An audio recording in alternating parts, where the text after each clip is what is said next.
Take 4. We're here. This is the last take. Smartphones. Yeah, that's what I'm talking about. Smartphones often get a lot of negative press for the consequences that they can have, the effects that they can have on young people.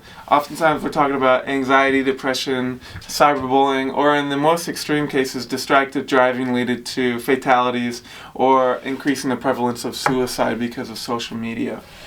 Now, completely banning smartphones is impractical and not an effective way to go about this issue. Mainly because I don't think I could function normally, and I don't think you could function normally either, without smartphones. Now, you might be the person that can go run away into the woods and live there, eating rabbits and squirrels, but I'm not, and I don't think most people are. I can't make it around town sometimes without having Google Maps. I don't think I could really find a way to log in without Duo Mobile when it's oftentimes bugging me 100 times a day. Smartphones are very important. I think that's something that we're not going to escape. Now, finding a healthier relationship that is more effective is, I think, a much better plan. Now, when talking about college students, one of the statistics that we see is college students use up to 5 to 7 hours of screen time per day. Another statistic that I found in a research paper was that 60% of college students could be classified as addicted to their cell phones. Now, another issue is that excessive cell phone use is commonly overlooked in our society. We talk about, smoking cigarettes or binge eating as a common issue. But smartphones, I could be on my phone for the rest of today, and I don't think anybody would really mention anything. It would probably take a few days to weeks before someone would be like, hey, what's so interesting, rather than, hey, we're kind of missing you because you come back to reality. Now, despite the negative effects and the overwhelming press about this issue, there hasn't really been a solution to this issue, or an effective solution, that is, and some more subtle effects are getting overlooked.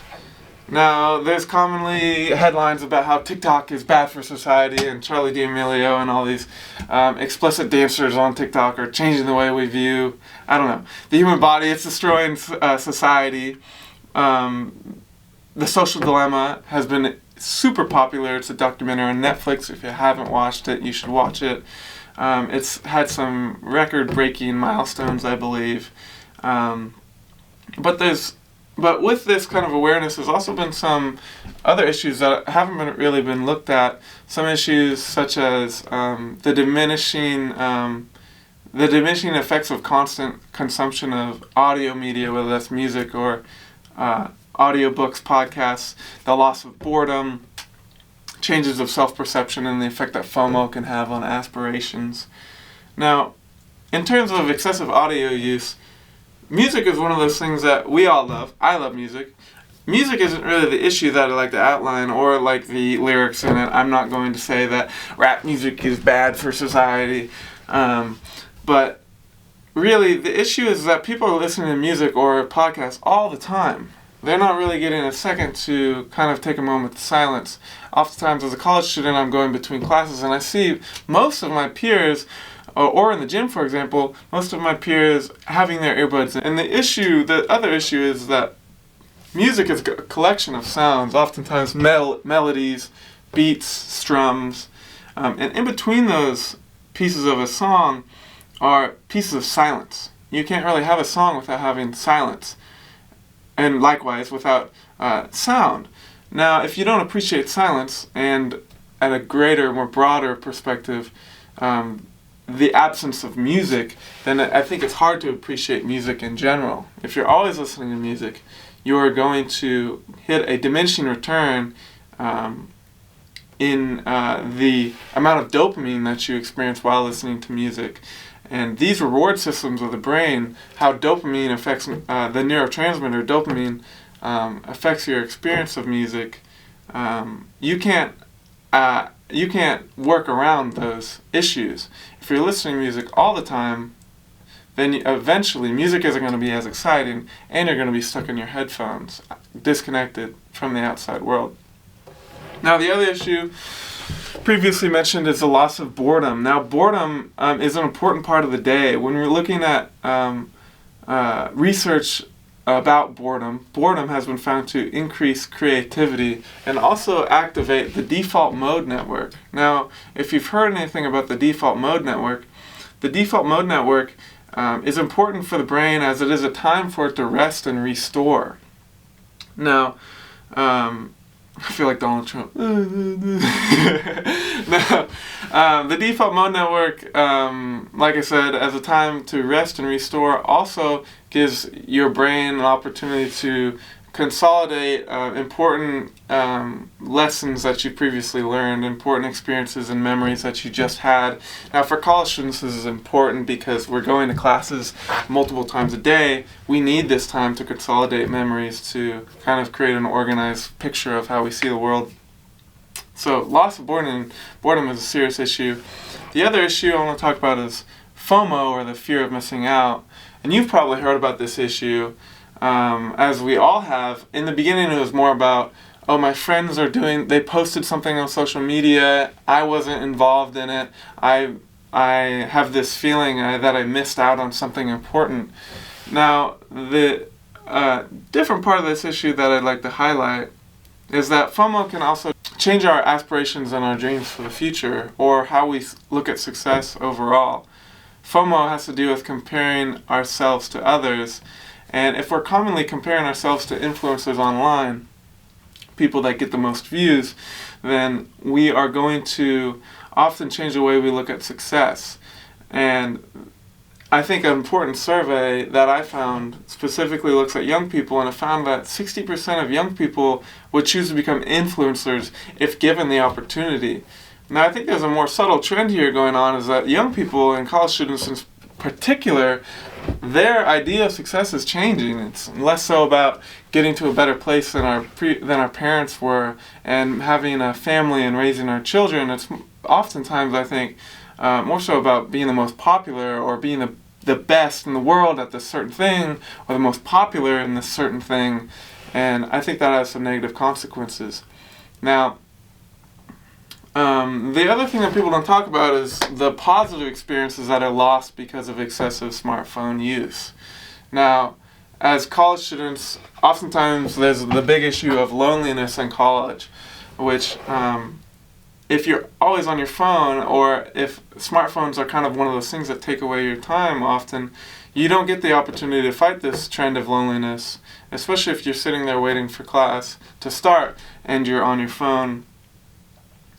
And instead of being in the moment, maybe striking up a conversation with someone next to you, you're scrolling social media. But that's sort of some of the things that are lost, those little important personal experiences that people don't talk about, that are quite subtle but important, especially in college.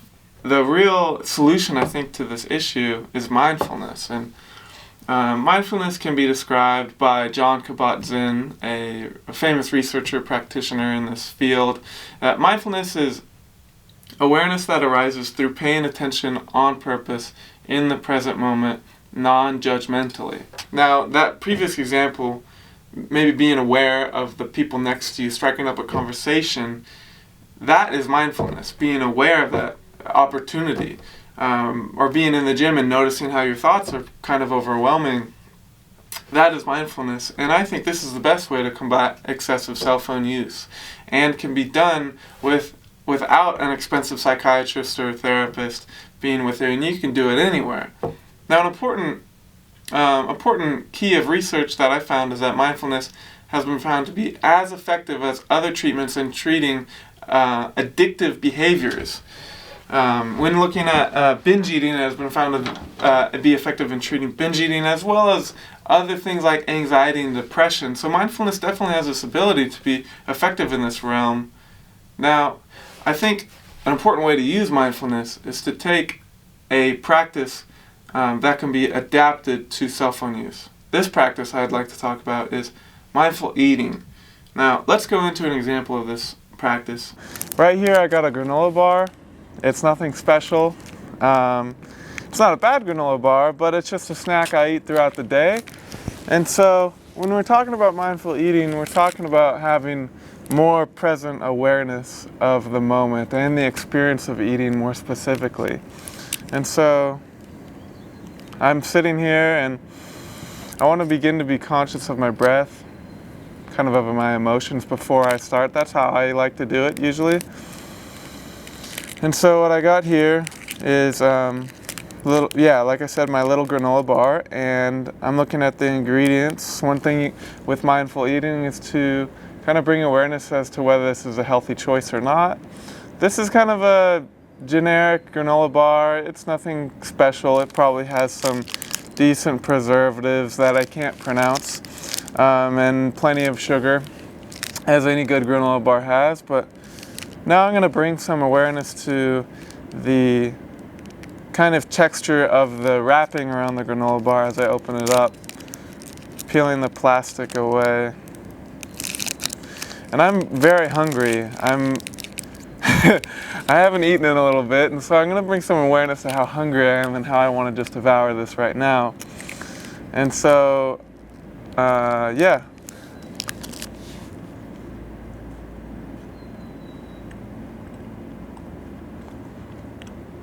And I'm chewing it slowly as I'm eating, and I want to be conscious not to take too few of chews.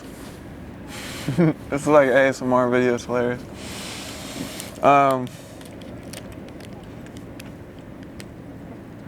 of the general rule is to take 25 chews per bite, which would take a long time if I were to shoot this entire granola bar. But in general, my mindful eating is slowing your eating process down, bringing more awareness to the flavor of the granola bar. I can taste the little bits of oats as well as chocolate and peanut butter. Now I'm going to go to take my second bite. It's crunchy, quite sugary, very good. Overall 10 out of 10. Food review.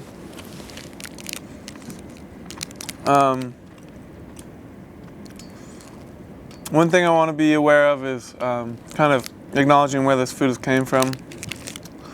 The fact that it's a lot of the products in here are farmed, but especially processed in a factory somewhere, probably in Thailand, and then shipped overseas. And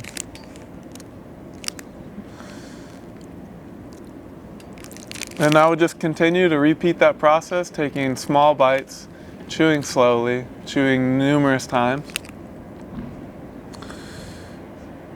kind of acknowledging how it makes me feel to eat this food and to not be hungry anymore. So yeah, that's mindful eating. We often pull our phones out to kill time. And let's take this moment to see what mindful scrolling, similar to mindful eating, would look like compared to mindless scrolling or mindless eating. So I'm sitting here and I pull my phone out and I can see my home page. I don't have any notifications right now, but just like mindful eating, I'm aware of my breath. I have more awareness of the present moment. I can feel the weight of my phone in my hand. It looks like I have a kind of a beautiful picture as my home screen. I can scroll down and have my notifications come up. I can watch them move across the screen. I can see the colors, Discord, Snapchat, Canvas stuff, family, text messages. Without jumping immediately into a notification and opening up the app, I can just kind of be there and kind of slow down a little bit. Just like eating food slowly, I can consume media slowly. And say I do want to open up my phone, because say maybe I just want to scroll Instagram, I'm just trying to kill time. Well, that is totally fine. So I slowly open up my phone. Oh, it looks like Instagram's already open. And so I'll go to the top of Instagram. It looks like it's some video. And for now, I'm just going to scroll down and have it rest on this Dr. Squatch ad. Now, I'm not trying to buy soap, and I'm not trying to sell soap here. But in a mindful scrolling example, I can look at this Dr. Squatch ad, and I can take a moment to just look at the colors of the ad. I can take a moment to be present with my emotions. Maybe I'm very interested in this ad, and I really need soap. I smell good, don't worry. Maybe I really do need soap or something like that. In that case, I can stay here, be present with my breath, feeling the weight of the phone in my hand, being present of my thoughts in my head. And I can assess whether I need it. In this case, I don't need it, so I can scroll. Seems I got some meme. I'm not too interested, so I'll keep scrolling slowly. My friends look like they're doing something. It looks like she is somewhere very, very nice. Has a lot of sand. Looks like the beach or something. Now, that looks really cool. Oregon often isn't that nice of weather, and oftentimes you can't go to the beach without a sweatshirt on. But I can kind of be aware that my friend, and even though I'm not included in this post, it doesn't mean anything negative about myself. In terms of FOMO, it doesn't mean anything like that. I can like it or not like it or comment or whatever. And I can keep scrolling. I see another ad. I don't need a chain. I'm aware of my emotions. I'm aware of maybe what they're trying to sell me. It looks like a very masculine person. Seems like the scheme is if I buy this, then maybe I'll be a super attractive person. Kind of judging whether this is, or trying to be objective and whether this is a healthy representation of what it would mean if I bought this product. And I don't think that I will automatically become this super attractive man if I buy a chain. So I can keep scrolling, and I can scroll and scroll, but I'm still trying to be present. And it's hard. It's very hard, but looks like there's a food ad. So overall, you can see mindful scrolling is quite simple. It's not anything crazy, but it's being aware of where your attention is going, how it's being pulled into the ads. You can see in this video that it's easy for my speech to get slowed down as I'm having my attention be pulled into social media. But the goal is to stay present with myself and not necessarily sucked into what the post is, what it means, how it could transform myself somehow, what it means about myself, not trying to compare myself. And so yeah, that's mindful scrolling.